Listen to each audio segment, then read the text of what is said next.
అదే RTV app వార్తల్ని క్షణాల్లో చదివే అవకాశం ఉంటుంది. ఒక న్యూస్ పేపర్, ఒక టెలివిజన్ ఛానల్ మీ చేతుల్లో ఎప్పుడూ ఉంటాయి.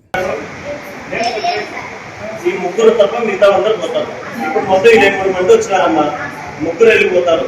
ఎవరు? Siddhartha 8th class, Jayaram Nayak 10th class, A Sagar 8th class. వీళ్ళు ముగ్గురు ఉంటారు. మిగతా వాళ్ళు పోతారు.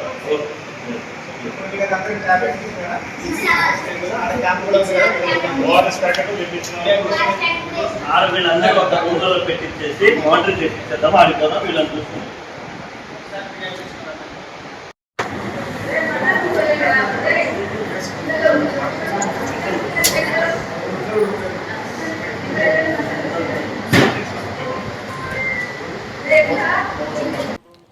నంద్యాల జిల్లా పాణ్యం మండలం ఏపీ గిరిజన పాఠశాలలో చదివేటువంటి విద్యార్థులకు తీవ్ర అస్వస్థకు గురయ్యారు. సుమారు 20 మంది విద్యార్థులు అనారోగ్యం పాలైనటువంటి నేపథ్యంలోనే స్థానికంగా ఉన్నటువంటి కమ్యూనిటీ హెల్త్ సెంటర్లో జాయిన్ చేశారు. అయితే దీనికి ప్రధానమైనటువంటి కారణం ఫుడ్ పాయిజన్ అని స్థానికంగా ఉన్నటువంటి వైద్యులు నిర్ధారించినటువంటి పరిస్థితి. నిన్న రాత్రి విద్యార్థులంతా కూడా అన్నం, చట్నీ, సాంబారు తిన్న విద్యార్థులు ఉదయం ఇడ్లీతో పాటు టిఫిన్ చేసినటువంటి విద్యార్థులు ఎవరైతే ఉన్నారో వాళ్ళందరికీ కూడా వాంతులు విరేచనాలు కావడంతో తీవ్ర అస్వస్థకు గురయ్యారు. ఇందులో ప్రధానంగా 3 విద్యార్థులు సిద్ధార్థ్, సాగర్, జయరాజ్ అనేటువంటి విద్యార్థులకు తీవ్ర అస్వస్థకు గురైనటువంటి పరిస్థితి. అయితే ఈ నేపథ్యంలోనే విషయం తెలుసుకున్నటువంటి స్థానిక ఎంపీడీఓతో పాటు ఎంఈఓ, అదేవిధంగా డిఈఓలు రంగంలో దిగారు. కమ్యూనిటీ హెల్త్ సెంటర్ను సందర్శించారు. విద్యార్థుల యొక్క ఆరోగ్య పరిస్థితిని తెలుసుకున్నటువంటి పరిస్థితి అయితే ఉంది.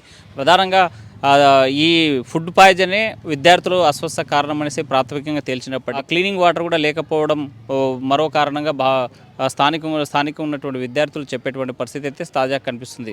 మొత్తంగా అయితే విద్యార్థుల ఆరోగ్య పరిస్థితి మీద విద్యాశాఖతో పాటు సంబంధిత అధికారులు దృష్టి పెట్టాల్సినటువంటి అవసరం ఉంది. ప్రతి పాఠశాలలో సీజనల్గా వచ్చేటువంటి వ్యాధులతో పాటు మరోవైపు ఫుడ్ పాయిజన్ అవ్వడానికి ప్రధానమైనటువంటి కారణం స్థానికంగా ఉన్నటువంటి బోర్వెల్స్ ద్వారా వచ్చినటువంటి వాటర్ తాగడం వల్ల కూడా ఫుడ్ పాయిజన్ అవుతున్నటువంటి పరిస్థితి ఉంది. కాబట్టి నీళ్ళ ద్వారా సో దీనిపైన దృష్టి పెట్టి ఎప్పటికప్పుడు కాచినటువంటి నీళ్లు విద్యార్థులకి అందించాల్సినటువంటి అవసరం ఉంది. దీంతోపాటు ఫుడ్ పాయిజన్ కాకుండా ఉండేందుకు ప్రత్యేకంగా దృష్టి పెట్టి విద్యార్థులకు ప్రత్యేకమైనటువంటి భోజన వసతులు ఏర్పాటు చేయాల్సినటువంటి అవసరం ఉందని విద్యార్థి సంఘాలు డిమాండ్ చేసేటువంటి పరిస్థితి ఇక్కడ ఉన్నటువంటి తాజా పరిస్థితి. వీడియో జర్నలిస్ట్ చంద్రశేఖర్తో హుస్సేన్, ఆర్టీవీ, కర్నూలు. మరిన్ని వీడియోస్ కోసం ఛానల్ ని సబ్స్క్రైబ్ చేయండి. లేటెస్ట్ అప్డేట్స్ కోసం వాట్సాప్ ఛానల్ ని ఫాలో చేయండి. అండ్ లింక్ డిస్క్రిప్షన్ లో ఉంది.